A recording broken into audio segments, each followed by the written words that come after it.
13 September 2025 சூரியனின் AR4199 என்னும் பகுதியில் டெம்பரவரி கேப்பிங் ஹோல் மிகப்பெரிய அளவுள்ள தற்காலிகமான ஓட்டை ஏற்பட்டிருக்கு. சூரியனில் ஏற்பட்டுள்ள இந்த தற்காலிகமான மிகப்பெரிய அளவுள்ள ஓட்டைக்குள்ள நமது பூமி மாதிரி 100க்கும் மேற்பட்ட பூமிகளை வைக்கலாம். நமது சோலார் சிஸ்டத்தில் மிகப்பெரிய அளவுள்ள பிளானட்டான ஜூபிட்டர் பிளானட் மாதிரி 3க்கும் மேற்பட்ட பிளானட்டுகளை வைக்கலாம். அந்த அளவு மிகப்பெரிய அளவுள்ள தற்காலிகமான ஓட்டை சூரியனில் ஏற்பட்டிருக்கு.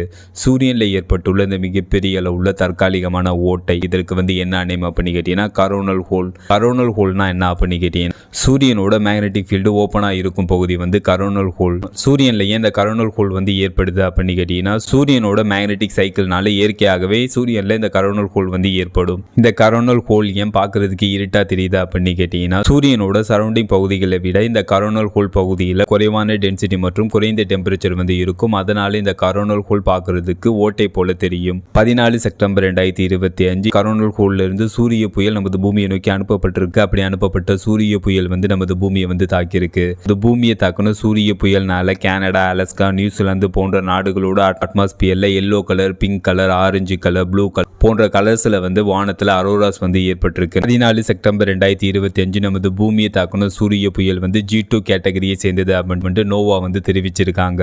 சோலார் ஸ்டார்ம்ஸ் சூரிய புயல்களை அவங்க G1, G2, G3, G4, G5 அப்படின்ட்டு வகைப்படுத்திருக்காங்க. அதுல G1ல இருந்து G3 வரை இருக்கிற சூரிய புயல்கள் லேசானது. G4ல இருந்து G5 வரை இருக்கிற சூரிய புயல்கள் பவர்ஃபுல்லான சூரிய புயல்கள் அப்படின்ட்டு நோவா வகைப்படுத்தியிருக்காங்க. அதுல 14 செப்டம்பர் 2025 நமது பூமியை தாக்கின சூரிய புயல் G2 கேட்டகரியை சேர்ந்தது. நமது பூமியை தாக்கின சூரிய புயல்னால மனிதர்களுக்கு பாதிப்பு ஏற்படுமா அப்படின்னு கேட்டீங்கன்னா மனிதர்களுக்கு எந்த பாதிப்பும் ஏற்படாது. But satellite communication system, radio communication system, power grid, navigation system, GPS system போன்றவெல்லாம் பாதிப்படையலாம். சூரியன்ல என்னதான் நடக்குது அப்படின்னு கேட்டீங்கன்னா நமது சூரியன்ல நியூக்ளியர் ஃபியூஷன் நடக்குது. அணுக்கரு இணை நடக்குது. நமது சூரியன்ல ஒரு செகண்டுக்கு ஒரு வினாடிக்கு 600 மில்லியன் டன் ஹைட்ரஜன் அதிகப்படியான பிரஷர்னால 596 மில்லியன் டன் ஹீலியமா மாற்றப்படுது. மீதம் உள்ள